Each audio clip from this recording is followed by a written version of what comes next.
Shree's on the beat.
Shree's on the beat.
All right, so you know what? We're going to do a little recap. Hit me up on camera 3 for a minute. Hit me up on camera 3. Guess what? You know what, people? We've been having this little conversation between ourselves, and you know we were actually supposed to go live, and you know when you're having a little conversation, you're all in your zone, you forget about everything else. So I'm glad that we're going to bring everybody back. So if you've been watching, and when we show this back, you're going to see you'd have seen some flyers come up. You saw the flyer for the Black History Coordinating Committee picnic this Sunday, so I don't have to tell you because the flyer did show. Thankfully, the flyer showed, but it is this Sunday. We want everybody to come out. You have to register through Eventbrite. There's also another picnic that starts earlier from 10 o'clock in the morning to 3, and that's put on by the Voice of Men 360, which is a men's group. We've been talking about them for the last couple of weeks as well. That's 10 o'clock, that's at Springbank Park. So 10 o'clock in the morning, go out, enjoy till 3, and then you can come over to the London Black History Coordinating Committee, and they start at 2 o'clock. Welcome, Nikisha. So I get to welcome you. I welcome you here. I try to keep it for myself. Now I got to share it with everybody else. Welcome to EVOMM3. That's the network one. Welcome to Real Talk, Straight Talk. Thank you so much for having me. As I said before, you know how special this is for me because of the Congress. I've been DJing, doing stuff for the Congress for years. For years. Right? And I had Liz last week, and so it's She was a past president, yes. right, so it's great to have, you know, great to have you. Tell me a little bit about the Congress. The Congress is one of 8 chapters in the Ontario region. London chapter was started in 1989 by Gwen Jenkins, and our founder is Kathleen Livingstone. And so she started the Congress in 1973. And the purpose of the Congress is to empower the Black woman and her family. And one of the things that our founder saw was the importance of when you elevate a Black woman, you know, they say when you educate a Black woman, you educate the whole village, if that's the case, right? Yeah. And so she believed that if you empowered the Black woman, you definitely would have empowered the whole community, which we're here today talking about community and the importance of doing that. And so it's important for us to remember that giving back is important. That's what the Congress is about. We give back through community service, we give back through scholarships, we give back through partnering with other organizations within the community. And you're correct, the Congress has been around for a very long time. I believe it's about 32 years this year. The Congress would have been around. And so we have made a mark within the London community. And so we look forward to that. 32 years. I believe it's 32, yeah, 1989. Wow. So you know what? I came into London. I came into the early '90s. I didn't realize how it was the year that you actually started. I'm the welcome silence. I'm the welcome silence. Can we get a shot of silence, and can we turn down the volume on the monitor? Silence. Welcome to Real. Thank you very much. Hi, Natasha. Hi, Finally, nice to meet you. Yeah. We've talked through the email. I know. You know what? Silence. I'm gonna cut from Nikisha for a second, and I'm gonna let you tell us what you represent and the organization that you represent. Okay. Right. So I'm with the London Black History Coordinating Committee. It is the second longest running Black community organization in London after the Congress. Yes. So yeah, hats off to you guys for being around for such a long time. Because I think part of the challenge that we have in our community, and I guess all communities, is that we don't have organizations that live beyond their founders, right? Yes, so, yes. So it's wonderful to hear that you're, running to your 32nd year. Yeah. 1989, yeah, should be 32, and the main organization is 1973. Yeah, so that's 49. Yeah. So we're holding our own. Yeah. So this is you know what? I didn't even know when I booked it. So I've got the 2 oldest Black organizations in London at the same time, and it's coincidental. The other thing I have is now I've been working with Silence for the last couple weeks. So it's kind of like a little family. Yes. Yes. I asked Nikisha the question, right? And so I got to ask you the importance of community groups. I asked her, and nobody heard it. She told me. So, because we got caught up in this conversation, right. that we didn't even put it on, right? And then I looked over. I'm like, wait a minute, we should bring everybody in, right? So I'm gonna let you answer it, and then I'm gonna get back to Nikisha because she answered it already, but nobody else heard other than me. So. Well, so I think there's always a gap between what governments and other organizations can do, like formal organizations, I guess. And that's where community organizations step in, because I think they're able to plug that gap and do the things that, I guess the formal institutions cannot do. I particularly applaud the Congress, because what they've done in the last, I guess, 20 years that I've known them is that provide a platform for us to celebrate young women. They've done that. They've provided a platform for us to, a platform for young women to be, I'm thinking about the scholarship. Yes, we are. Right. So scholarship for young women to go to school. So that's the importance of that's the importance of community organizations providing the resources, the cheerleading that no one else can provide.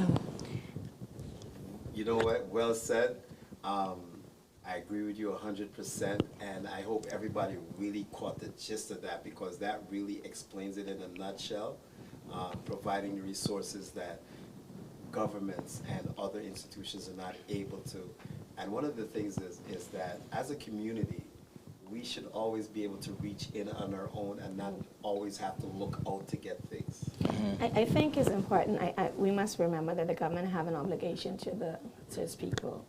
But sometimes the government is there, but the community organizations are in the heart of the community. The grassroots, yeah. And so the grassroots organizations are able to feed back to the government, this is what our community needs, because we're in the community. So when you ask the question, what's the purpose of a community? It's really to get the temperature, the feeling, know the needs of that community, and now you look for the avenues to feed it. Where do I take this information?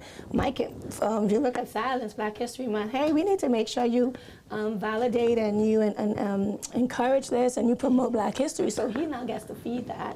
The Congress of Black Women, yes, our organization membership is of Black women from age 16 and older, but our community service is to all Black individuals, male or females. Right. So I can be a member too? yeah, not member, but you can be a recipient of a scholarship or some service. I'm about to fight right now, because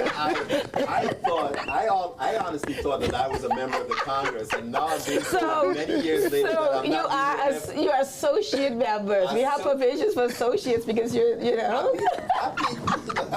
So right, so and it's just that the importance of community is that we know what's going on and we're able to properly, or we can articulate that better to the powers to be, that this is what we need. And so that's why community is important, because it's the bridge, if I can say that, Silence. It's the bridge. Yes. And that's a point that hasn't been really touched on as much in the last couple of weeks, right? The fact that you said when we as a community get involved with community groups, those community groups make an effort to touch base with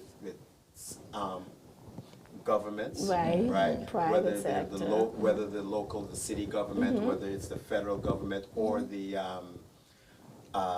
provincial government. That's our gap. That's our bridge. Because sometimes the politicians aren't our bridge.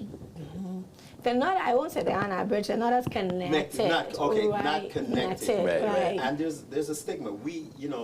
If we have a problem, we're not the first people to go reach out to our elected officials. We talk among ourselves, We talk among ourselves. And we look for leaders in our community to say, hey, I'm going to go Silence. This is what's going on. That sounds to be like, I know somebody, right? Yeah. And I think there's something we say, there's something special about getting assistance from your neighbor, someone in the community, than from somebody else, right? Right. But okay, here's the thing though. As many communities, because we are many Black communities, sometimes we're not so comfortable dealing with our own. And it shouldn't be that way. I got my new guy, he's all up in arms.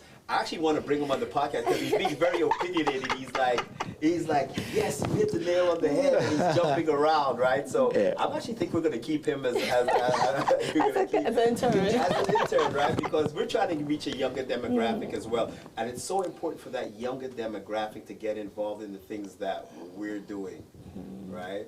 But I'm going to get back to the point where, as a community, as people, not as a community, just as individuals in the community, we've got to learn how to embrace each other, right? So if we're not going to embrace the elected official, and if we're not going to reach out to them, there are people in our community that we can reach out to. Once again, we've got the Congress over here, we've got the Black History Coordinating Committee over there, right? And I'm also going to speak as a representative of the Wheat Community Center.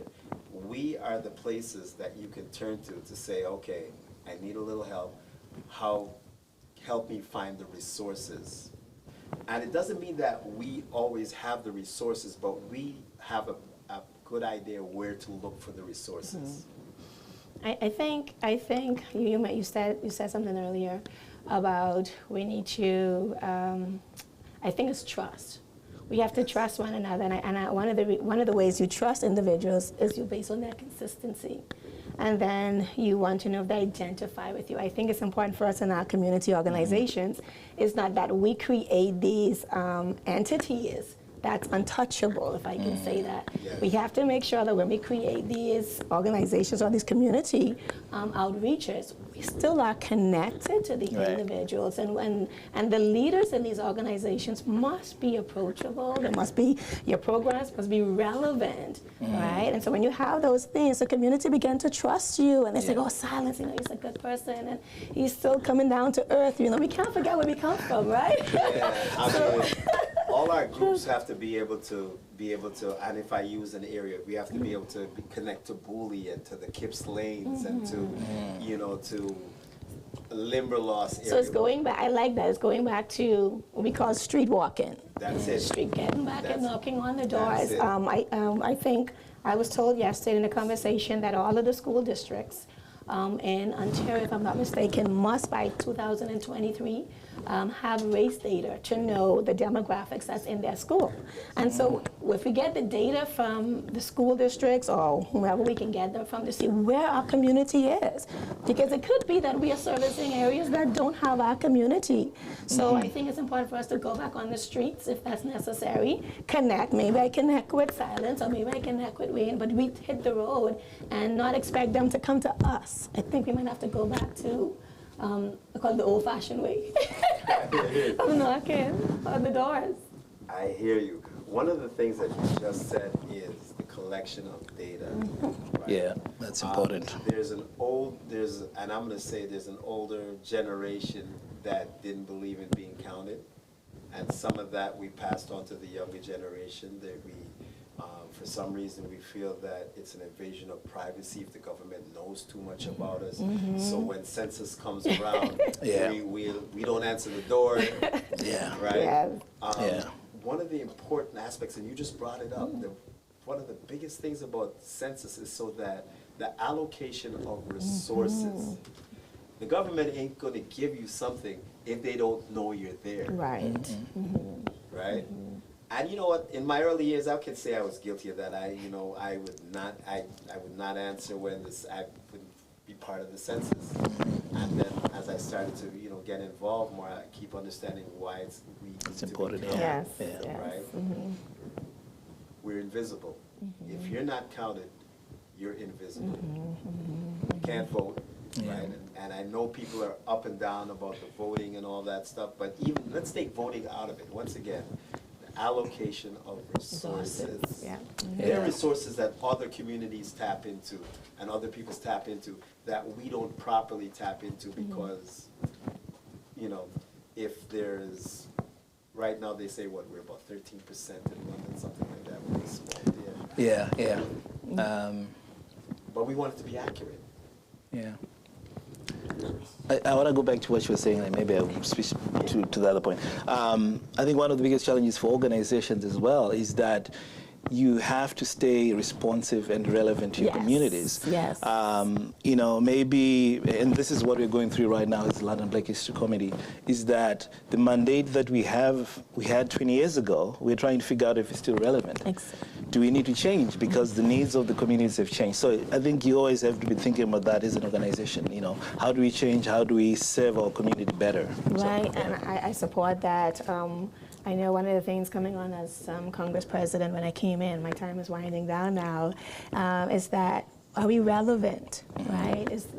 Of course, I'm not talking about moving away from your foundation and what the mission of the founder is all about, but are we relevant, even in terms of time of meetings, and are we meeting the needs of the community who we are wanting to attract so that they can be a part of the Congress?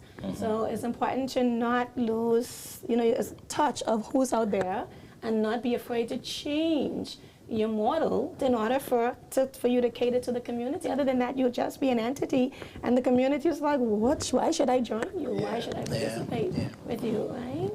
So being relevant is important. As part of community groups, it's the same thing. Even though we're a very young group, we've only been around as the Wayne Community Center a little bit over a year. Yeah, sort of the little cousin. It's all good. The new kid, right? We're the new kid on the block, right? But one of the things that we're trying to do is make sure we're relevant in a younger demographic. That's important, yeah. What's happened in the last, let's say, 10, 15 years is that the gap is widened between age groups, especially with my age group to a younger age group. All of a sudden, it's like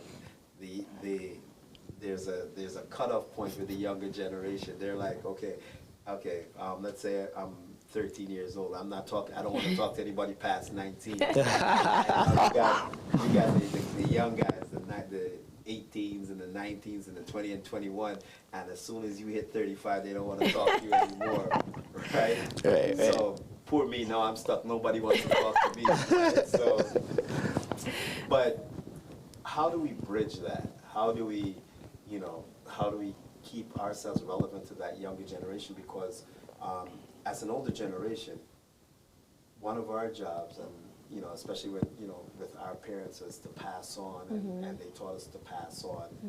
And now we're looking at a spot where the difference is like I talk about my kids, especially my youngest kids. I've got to be more of a friend to my kids than I had to be to my own, because I can't, I was old school, right? My parents didn't have to be my friend. Right. But now I have to be a friend to my kids because it's such a different time. I'm competing against so much that if I'm not a friend to my kids, then So it's striking a balance, right? And like Alan said, always reviewing your programs to ensure that your program is meeting the age. For the Congress, we start at the age of 16. We don't have 16-year-olds, that's our membership, but we do have it open. So then it tells us, what do we need to do to attract 16-year-olds? So it may mean, going forward, that we need to have branches within the schools. It may mean that we have to go into the YMCA or some other organization, or we have to always reevaluate the way we do things and connect, and then you bring them on. Everybody wants to know what's in it for me. Young people need to know, if you need me to come to a meeting, what's in it for me? How am I connecting? Am I going to see people my age? Do you have the TikToks? Do you have all the latest, the gadgets? Like, what do you have for me? So we have to be prepared to change our format to accommodate the groups that we want. You started to talk about the younger people. If you look at a lot of the organizations now, if you look at our model is, to them, is archaic. They be saying things like, when my kids say to me, did you have television? I was like, oh my gosh, how old do you think I am? So they're looking at us, and it's like, why should I join the Congress of Black Women? So our product to them, or our service to them, it has to be what's exciting, so that they can go and tell their friends. So we have to constantly look at the way we do things, the way we're selling our message to attract them, and be prepared to make the investment in them. Yeah, I totally agree with you. And I think in some cases too, we actually have to move out of the way and just let them take the space. Yes, right? silence. Yeah. That's it. So a lot of times we say we want the young people to come in our organizations, but we have to be true to that, because once they're coming in, those minds are just, they are bright, they are exposed, and then they come in and we be like, we're not ready for you yet. Or that's a bit too advanced. So we have to be, once we say we want to bridge the gap with the young people, that means we need to be holistic and be prepared to receive them and do this, like Salim said, back on the side, and then mentor them, right? Mentor them. So I'm very fortunate because, I do the media thing now, right? Yes. I got a media company. There are a couple of guys in my media company. I mean, people call them by name. I got a great kid, his name is DJ Jose. You know Jose. Yeah. Jose said sometimes he's like, fam, this is how we do it now. Yes. He's telling me, always, and I'm like, because I want to be a little defined, I'm like, fam, it's the same. It's the same message. We just gotta adapt it to your time, right? That's me trying to say that I'm trying to be a little relevant when he's telling me, I gotta move out of the way. And along with DJ Jose, is like I said, is my new intern. He's also on that fam. It's a new time. it is, and we must be adaptable. Yeah, we're old. Must be it. And admit that we have to have legacy. I'm a big person on succession planning. Yeah. Yes, So when we yes. go into these organizations, you should go in thinking who's going to replace me. And so we cannot go into the organizations in our community thinking to be a statue. Right? I remember we won't be able to connect to Yes, them. And so the purpose of our community, we want to continue the organizations. 32, it's 32 years for us. You're about, what, 30? 20 years. yeah. You know, you're getting there. So you want to, in order, the reason the Congress is still alive in London is because there were individuals who kept passing it on and passing it on. And we have to think about legacy. How can we keep this organization in the community and keep it going? Yeah. Is that the biggest challenge of any of all community groups? I would say 60. Yeah, it is. It is. But I also want to say this because I've been a part of maybe 5, 6 different community groups and that have died. And not because we're not trying, but every annual general meeting, there would be like 3 people. And we couldn't find anybody else to join the board. And then at some point we get tired, right? Yeah. So I think people also have to want to be involved, Yes. right? You can't just sit back and say, you know, they're not inviting me, right? If there's a space, just occupy the space and, you know, and be involved. Yeah. But okay, so with that being said, there are people that, excuse me, always going to sit on the sidelines. That's a given. Right. There are people that are going to be hesitant. Do we do a good enough job of selling what we're supposed to be selling? Do you think we do a good enough job? I think there's always room for growth. Yeah, I must admit that there's room for growth. And especially now with all the marketing and you're in the world of social media, we need to do more. Not only that, connect to individuals. Because I remember saying one time in the Congress meeting, when women find out about a sale, they Yes. start texting, girl, Yeah. you know so-and-so, when is having sale 50% off? And so when you know of a good thing, you share it. When you believe in your own organization, you share it. So it makes you wonder, do we believe in our organization, Right. that we're sharing it and convincing people, I need you to join Wayne organization, this is amazing. And so you sell it, right? And how you sell it and what's in it for me? Go back to community. When you come and join the Black History Coordinating Committee, you join Wayne or Congress, this is what you're giving back to your community. Yeah. Right? So they have to see purpose in it. If there's no purpose in me joining you, then why should I come? And then when they get into the organizations, they want to see cohesiveness. They want to see unity. They want to see, okay, what is your result? What have you been doing? So it's... I get to learn, right? Once again, I'm the new kid on the block, right? So I get to learn from you guys so that, you know, a year from now I'll kick myself up and make sure, you know, like I said, I got Tino back there. Yeah.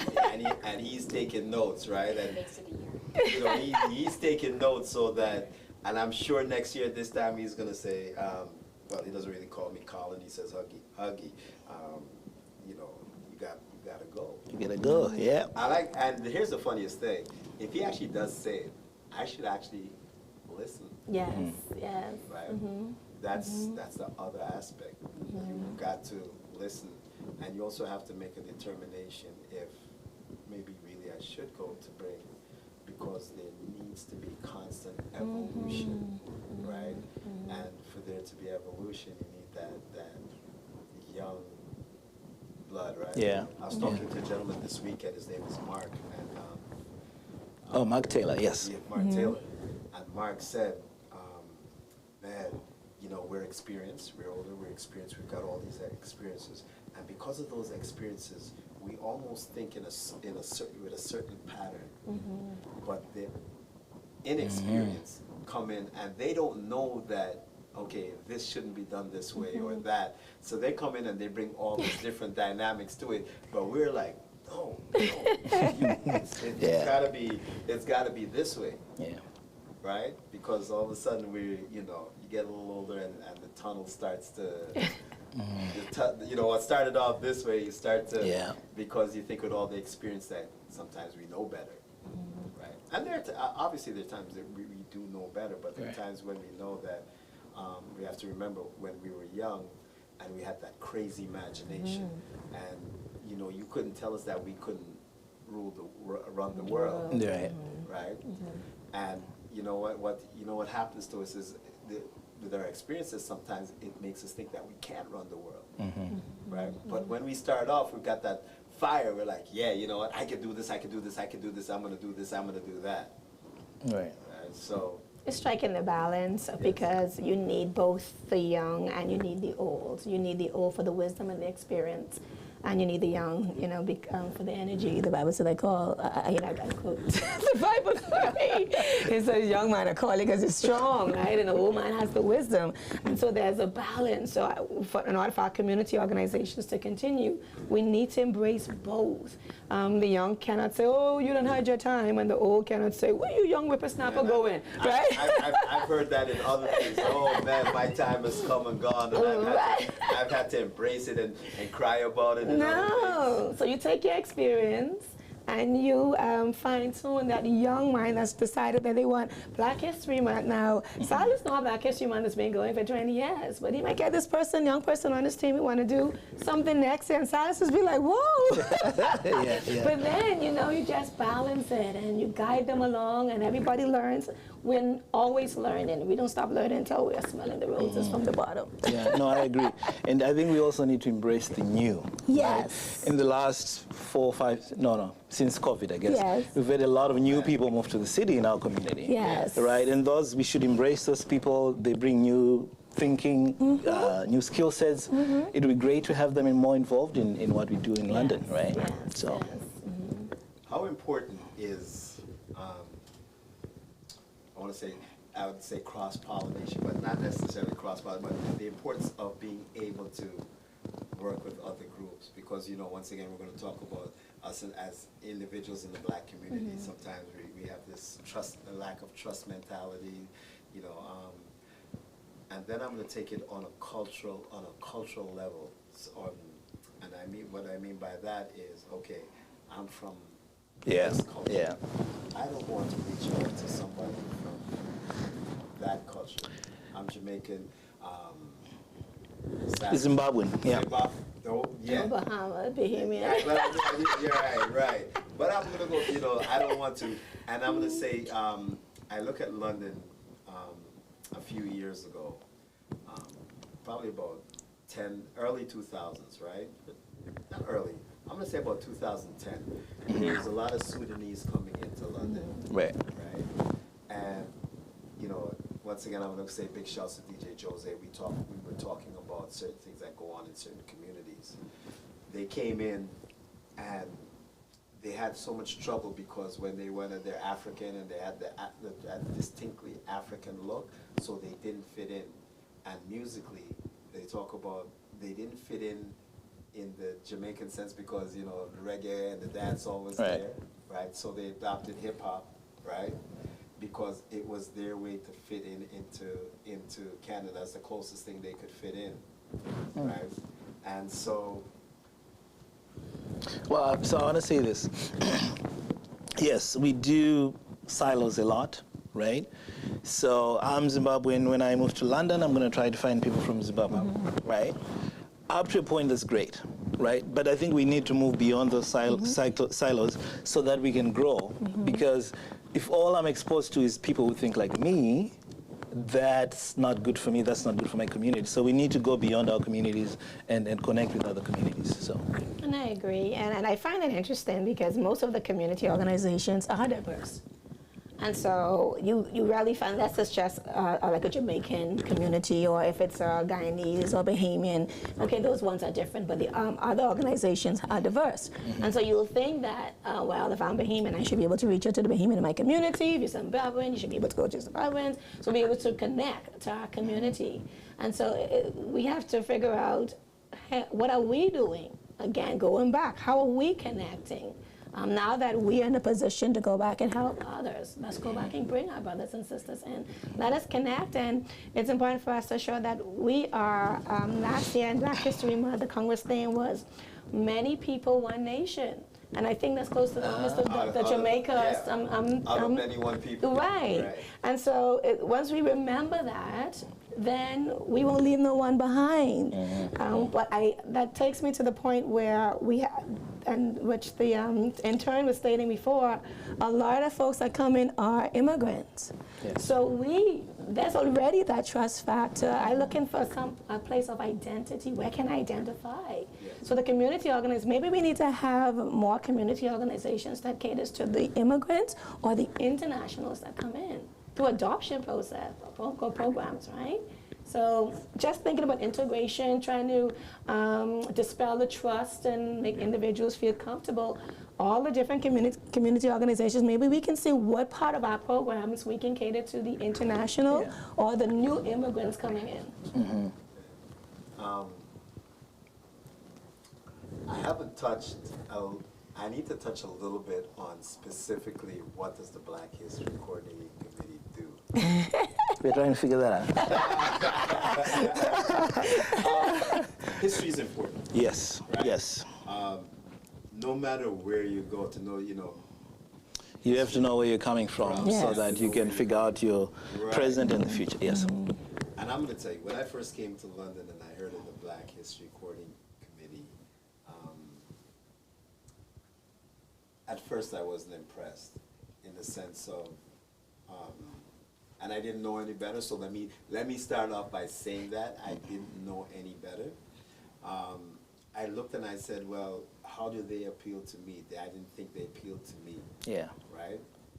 It took me getting into the community aspect. I can admit my faults and say what I was thinking, for me to get a grasp on what it is you're doing and how. And then to understand also the fact that it's hard getting volunteers, especially for something as, it's a little different for the Congress, but there's such a, for lack of better words, a lack of interest in our history, right? So it makes their job so much harder. Yeah, that's true. Right? Once again, history is not the first thing that's on people's mind. And It's not sexy. Yeah. it's not sexy. Yeah. And they can't see the relation to history. They don't see the relation, right, of understanding the history to then going forward. Because if you're in a financially challenged demographic, last thing you want to talk about is history. You're so busy. You're like, how do I make money? How do I make my ends meet? All this stuff, and you're not thinking of history. Right. And what you're just saying right now, I think is probably one of the biggest reasons why a lot of community organizations fail, is because a lot of our people are dealing with bread and butter issues, so they don't have time to be involved. They can't come to the event because they have to go to work. They have 3 jobs, right? So that's another issue as well when it comes to how much people can participate in these community organizations. But back to the London Black History Coordinating Committee. Yes, I think we do struggle to get people consistently being involved. I think right now we're going through a process where we're trying to identify, who we are, who we should be. Do we need to change how we organize certain events? Do we need to attract, particularly young people, because they have a different perspective, and that can contribute to the growth of the organization, right? So I think it's always a challenge. Yes, sometimes people from the outside, they don't always know what's going on, but what I would say is this: and this is what I would do, if I have an issue, or maybe if I don't understand how you guys are working, and I think that there's an area for improvement, I should be able to come out to you and say, hey, I think you should, do this. How about this? Because that's how organizations grow. Sometimes when you're inside, you don't have the perspective to see things differently. So if somebody from the outside comes in and says, hey, how about this? It might actually help. Yeah. In terms of you going forward, where are you? Is it for both of us? Okay, yeah. That is for both. I'll see if I can just Silas a great way that Silas feel like he's in a hot seat. Like, Hold on. Okay. You know what? I'm not trying to put anybody. I know. But you see, I'm realizing that there's a smart woman beside me. So I'm just going to let her speak first, and then I'll speak. so what I would say, like I said, this is my time winding down as the president of the Congress, but I can definitely say I can see where the Congress, in terms of looking at what the community wants, is that we want to look, talking about history. One of the things we're working, we are partnering with the Financial Pioneer College for the Fugitive Slave Chapel to be preserved. So we're finding that while we do raise money for scholarships, while we do give to other organizations, what else matters to our community? It's our history.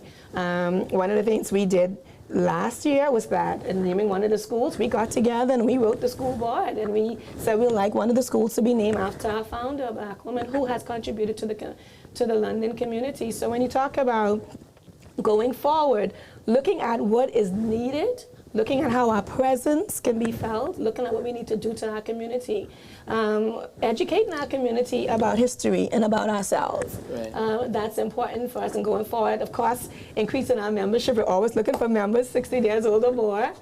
So building that, but and also how can we cater to the needs and making sure our presence as a black community is felt here in London. You see why I should go first, right? I do agree. I think we're at a point where we are, looking at our work, trying to make sure that we are more responsive to the needs of the community. Yeah. We have started up a lot of great partnerships. We're part of the same partnership with the Fugitive London Pioneer, London Pioneer Village. Yes. That's going to be an important piece to our community for the next few years. And what's particularly great about that is that it really reinforces the point that Black history is London history and it's Canadian history. Right? And that's very important. I think we're looking at doing partnerships with the school board because we realize we do need to reach out to young people in school. I think we will be embracing more and more digital channels so that we get our, messages across so that we deliver better, right? I was actually at a meeting before I came here, and one of the points that I made was that, when you're looking at history, it doesn't mean that you have to have somebody stand in front of a room and educate people. You could do a video, you could do a series of videos on YouTube, and that would be great entertainment. It's even more accessible to more people, right? So just thinking about those different avenues that we have now that maybe we didn't have 20 years ago. Yeah. So. And even though we're the new group, and like I said, I'm talking on behalf of Pastor Thomas and the New Community Center, I think the vision that she's laid out is for us to be to form these liaisons with as many groups as possible. Right. Because I think we sit in a very entertaining position, and by that I mean as a community center, we should be the hub of a lot of things that go on in the Black community. And so then with that being said, then we should be reaching out to all the groups. And I really do mean that we should be reaching out to all the organizations, because I think, like I said, we're not age or gender or anything. We should be able to encourage the complete Black, and not by country, not by continent, right? If you notice, we're in the library, and it's Black authors. It's not just Black authors from any one area or period. So with that being said, like I said, we're new. So, but following her direction, it's to meet with everybody. Right? And I think by doing that, we get better, and we can also help you get better, because we, you know, with the library, and we, at some point we'd like to move to a spot with the gym and all these things, so it allows us to host so many different things, which we can say, okay, whilst you're here, you know what, ladies, you can be a part of the Congress. You know what? Oh, you like this? Okay, go and be, you know, and it allows us to be able to steer people into the different groups. Yes. Because they can see everything here. Right. So I guess we're the new sexy kid. That's what you want to say, right? And so one of the things that's happened is part of it is this podcast and the issue of community involvement. That's why this whole month, we've been doing this for the whole month. We've got one more left. I think, you know, we're going to actually talk to the police department. They're going to talk about not policing, but community. Outreach. There are a lot of things that people don't know that they do. Right. There are a lot of things that people are, you know, sometimes people don't even want to know. That's the truth. They don't even want. There's a light that's there Right. with police, and like any personal organization thing, there's good and there's bad. Yeah. And if we're going to look at the bad, and when the bad is there and the things, we're ready to point it out, and I have no problems pointing it out. But then we also have to turn around and point out the good things as well. Right. We can't always talk about the bad and not talk about the good. Exactly. Right? So I think we have them next week. Okay. Nice. We also have the Irie Market. And even though they are a for-profit business, there are things that they're doing in the community, like they're going to be part of the Jamaica Day celebration. Okay. Oh, yeah. Up in Kipps Lane, they're actually going to do a Jamaica Day, which is on the Jamaica Day, which is August the 6th. There's going to be an event in the parking lot. It was started a few years ago by Regis Caribbean International Restaurant, and now Rose's Tree of Life is going to take it over, and they're doing it. I'm so fortunate I get to be a part of that. Right. So, Food taster. oh, girl, look at me. I look like I need to taste a lot of food. Right? Yeah, I get to be a part. One of the good things that's come out of me being a part of the community center, and not only that, but also having the EVO MM3 is also the way I get to make myself in and around the community, right? It's opened my eyes to so many things, and you know, so I get to share and learn. I've got like I said, I got to send a big shout to all my African brothers. I've got Nigeria in the house, and you know, Chinegeo. I got Nigeria. I've got my dudes from Zimbabwe, because I've got Jose and Don and the whole Zimbabwe crew and all that stuff. So, as an island person, I'm getting to make my way around. That's beautiful, man. Around the world. And this platform, right? This platform, we're trying to use it to bring everybody else together, because there's so many views, right?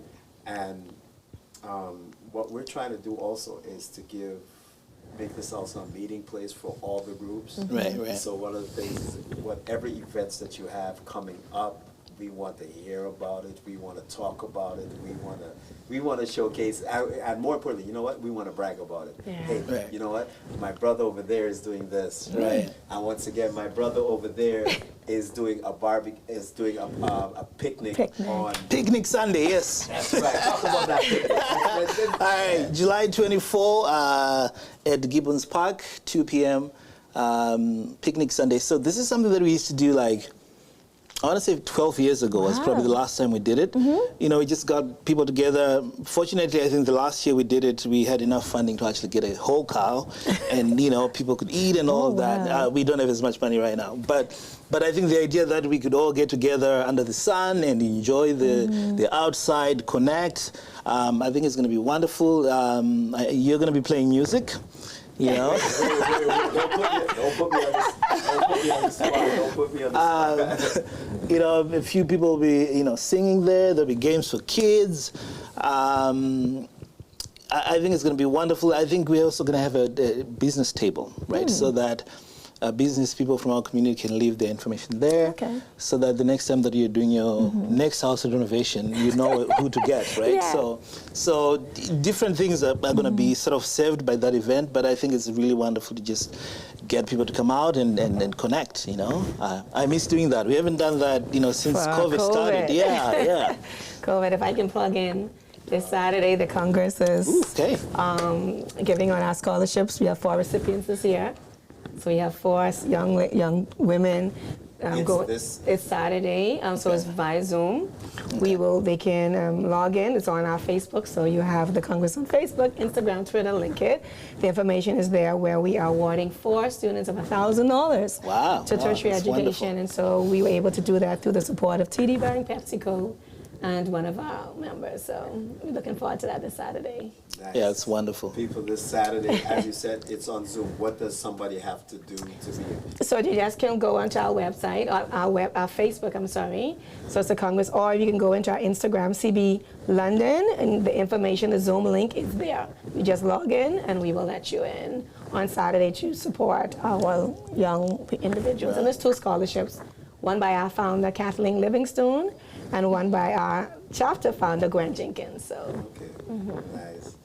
And then there's so many things happening. Also, sometime in August, I believe it's going to be August 12th.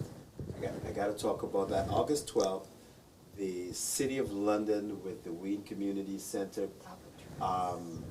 Talbot Trails, the Cross-Cultural Learning Center, I believe, is also going to be. Uso's going to be involved. Big shouts to Leroy and the crew. There's going to be a community barbecue right by the London Food Bank, which is just over here by us. So, Right. yeah, so it's big. There's going to be music, games, and all that sort of thing. And then the biggest thing that I can talk about is August 27th. It hasn't been done in a few years. I want to say we're the first, but we're not really the first. But it hasn't been done in a few years. Since 2009. Right. No, actually, yes, because I remember it used to be with also Colette and Colette, past president? Yes. Okay. Colette Reeves, Colette and Renee. Colette and Renee. Those are the first two that ever hired me for a Congress party. I was in Colette and Renee's day. Renee was the president, I think, at the time. Okay. No, Renee was. Colette was the president. Right. Yes. So that's that. I remember doing that stuff. And what's going to happen on August 27th is we've invited Silence, and Silence part of the coordinating committee.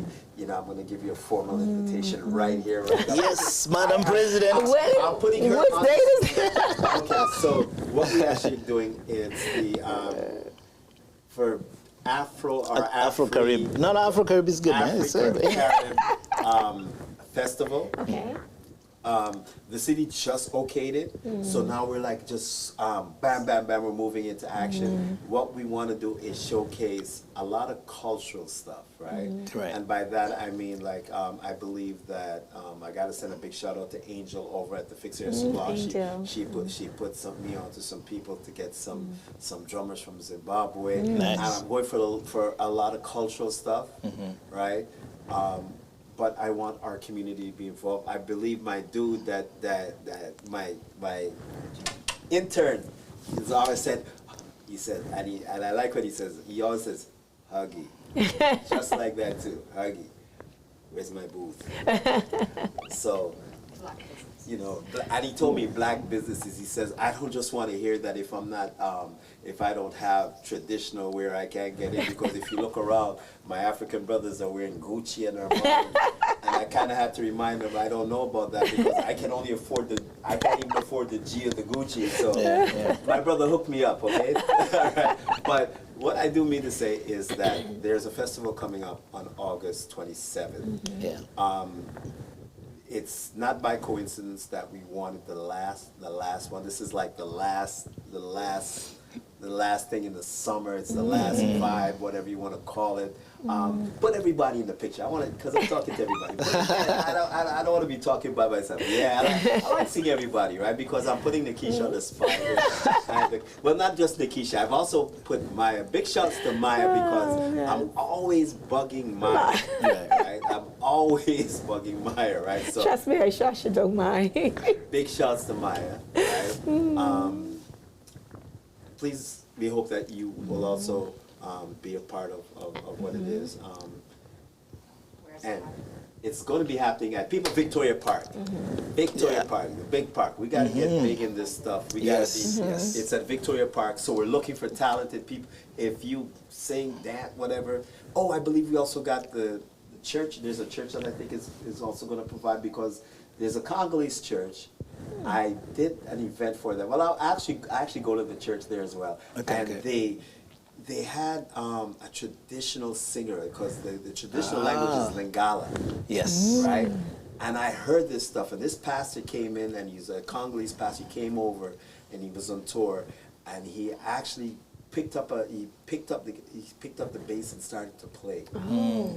And he was singing. Oh, wow. And the vibe was just so much out of this world, right? Yeah. That I'm like, you know what? If I ever do something, I gotta get there. Yes. So It's I've been bugging them. I'm trying to get them to do something in Lingala, right? Even Yeah, if it's a gospel, beautiful just language, something in Lingala. And that's what I'm trying to do. I'm trying to bring a cultural vibe so that we also can appreciate everybody. But also I want to export it. So it's for everybody to come and see what we are capable of, right? Then and now. So, there's also going to be a mix of, hopefully get a mix of newer artists with their newer stuff too. So once again, that is August 27th, Saturday. Victoria Park. Victoria Park. It Park. starts at 12. This end time will be either 7 or 8. I know there's some booths that have already booked, but we need more. So big shouts to Melissa Alder, big shouts to the Fix. They already said they're going to be a part of it. Big shouts to Tino. He's already said he's got his booth. Big Souvlaki, and people say, why Big Souvlaki? Well, first of all, it's owned by a black person, right? Yeah, Big Souvlaki is going to be, I know. Is Big Souvlaki Trinidad? No. No, Trinidad okay. is Trinidad. Okay, He okay. wanted to be a part of, but he's actually going home. Oh, okay, So, okay. big shouts to Joseph, right? He's always supported stuff that I've done. Yeah. But he's going home. But I told him, we're going to do this every year. This is just the start, right? So, and it's a combination of people. It's being brought to you by the Wien Community Center, evomm3.com. Right now, of course, the London Black History Coordinating Committee. I'm going to say, because I always include the Congress, so the Congress is there. And if they're not there, they're there through me, because I always thought of myself as a member of the Congress until today. I'm not a member. I am an associate. Kick that guy. This is a gender thing, and yes, I was trying to sneak in and be, I was feeling myself. I was like, yeah, you know what, I'm this way, but I got my roll down today. Honorary, what about that? Yeah. Everybody's been showing me my role today. Even Tino's been telling me, this is right here, right? So it's okay. I'm taking it now. I'm learning to take it with humility and everything else. I cry later, but that's all right. So Angel is involved. She's part of, and of course, I gotta send a big shout out to Rose, Rosen Enterprises, Rosemarie. I always say Rose, but it's Rosemarie. Rosen Enterprises. She was on the first. She was supposed to be on the first. The first of our Community Connect. She couldn't make it. I'm gonna try to get her next week. A couple of the things that she's done. She did a job fair. We showed it. We were able to inform people about the job fair. She's also part of what's going on, because there was something that she's always wanted to do. And even though the ideas came from us, it's never going to stay with us, because part of what we're doing now is making sure that we involve as many people. My only thing that I ask is that we all move in the same direction. If you're coming in and you've got something different from what I'm being very clear, no. There's a way that we want to go forward. We want to Right. show progress and togetherness. And yes, people come in for their own reasons, and that's fine. But as long as we can move and build each other, then everybody's welcome. If there's any kind of negativity, stay over there. I'm good. You're good over here. Yeah, yeah. Right? And that's all. It's nothing against anybody. It's just the way I'd like to see us move. I think, Right. and I think that's important to say in terms of when we talk about community, is that every organization has their mandate. Yes. And you want to stay true to your mandate. You Yes. can partner with individuals, Yes. but you got to stay true to your mandate because it makes you unique. Right. Right. But partnering is Yeah. good. You don't have to believe. You don't have to. I'm not asking you to believe in the things that I Right. believe in. All I'm asking is that when we get together, it's in a positive. Yes, I Right. expect you to represent you. I Right. don't expect you to represent me. You represent the Congress. You represent the London Black History Coordinating Committee. All the other organizations that Rosen Enterprises is going to represent herself. So we're not Right. stifling that in any way. It's just that we're saying, hey, let's move in a Right. positive way. Right, No backbiting, right, no right. this, no that. There's so many things that comes with us, and we're just trying to say, hey, different day, Right, right. right? Different day. I just want to ask, is that's Rosemary from Single Women? No, No. Rosen, no. Rosen Enterprises. She had a store that was right beside the Fix Hair Salon. Okay. But what she's always done job fairs. Okay. That's where she's been part of the community. She's also been instrumental in getting that diversity officer that's with the city.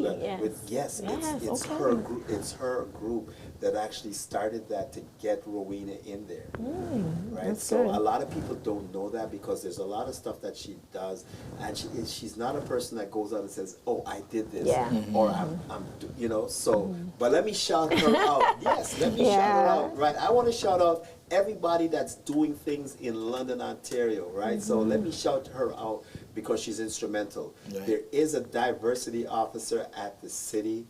Rowena's, I believe her name is, right? And she was placed there because Rosen Enterprises, and she's also part of the new ACFOLA as well. So I got to send a big shout to the new ACFOLA. They're trying to reform and regroup. I got to send another big shout out to John Cook because he's been so instrumental in trying to bring them back together and do things. So we'd like to see them come back and be part of the community fabric of London. So I think I got as many groups as and of course,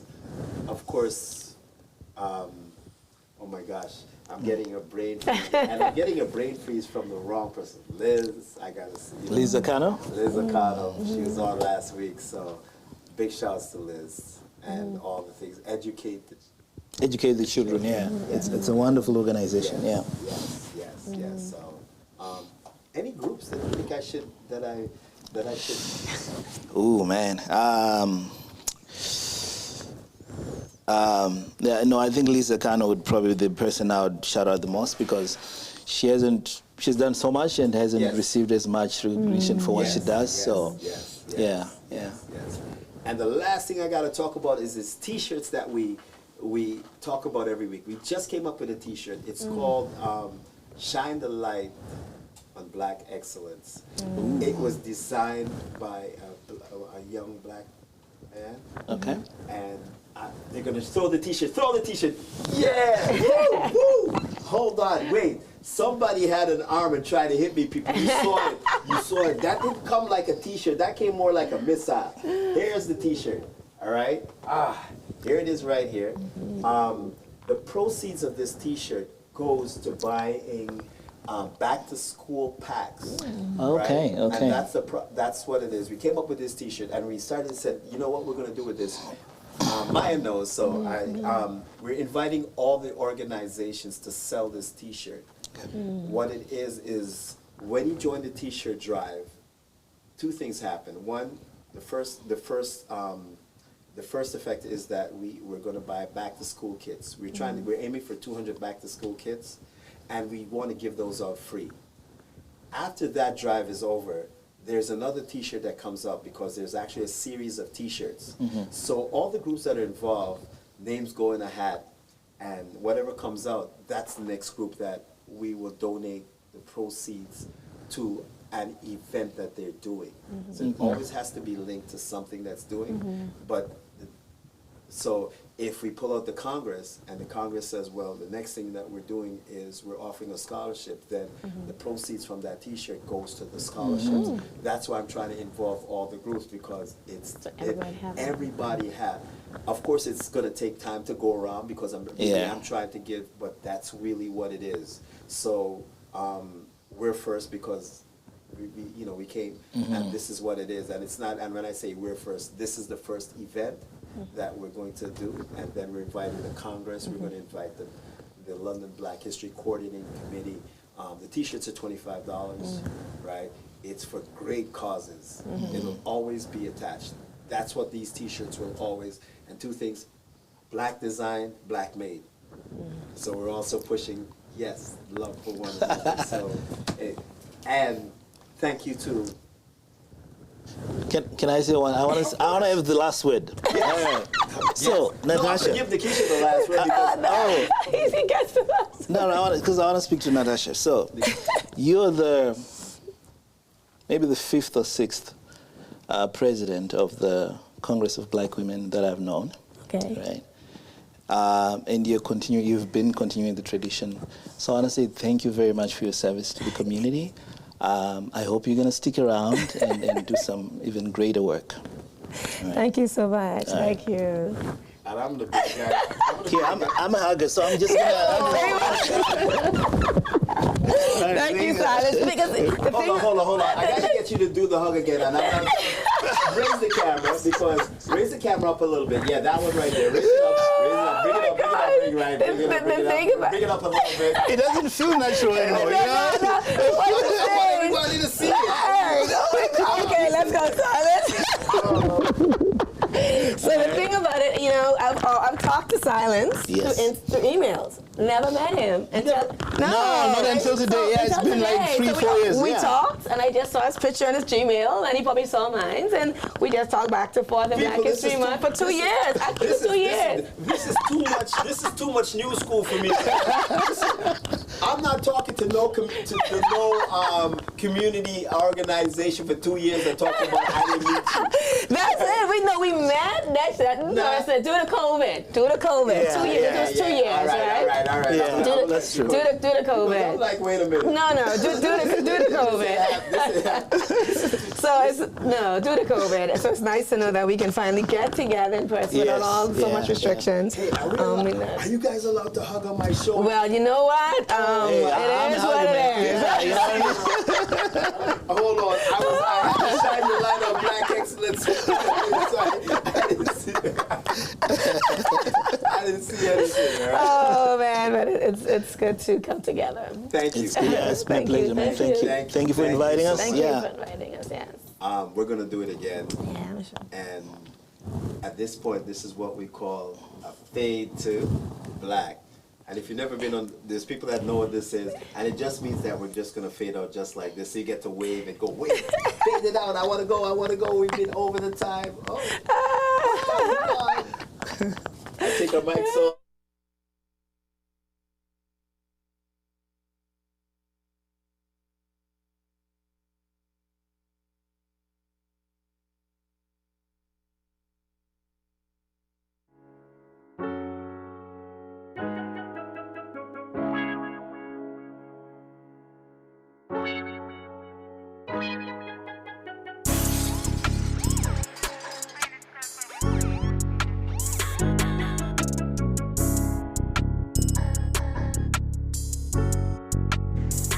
On the beat.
on the beat.